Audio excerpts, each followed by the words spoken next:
Really, it goes back to the EMS world. We all know that we're here to serve others. And in this case, that will be our customers.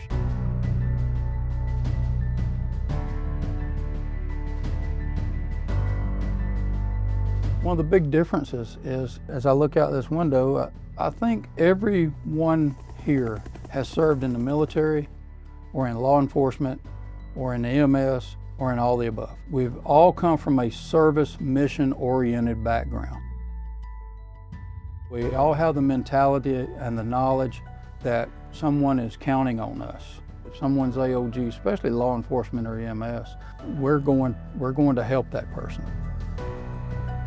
Small aspects make for big picture. Coming into a company that hires veterans, promotes their veterans, something that was very important to me because that's what I am. And being surrounded by brothers here, sisters too, that have done their military service, it always felt like a warm welcome, and everybody kind of understands each other's experiences.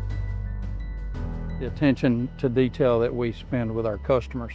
We understand what it means to be AOG, for an operator to be AOG. If they're AOG in the field, that means they're not fulfilling their mission. They're not making money, they're not saving lives, they're not catching bad guys because their aircraft is broken.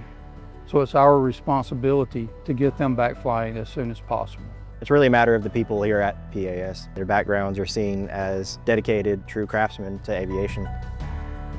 And that's what we talk about here is mission readiness. The #1 mission for us is to provide a safe helicopter.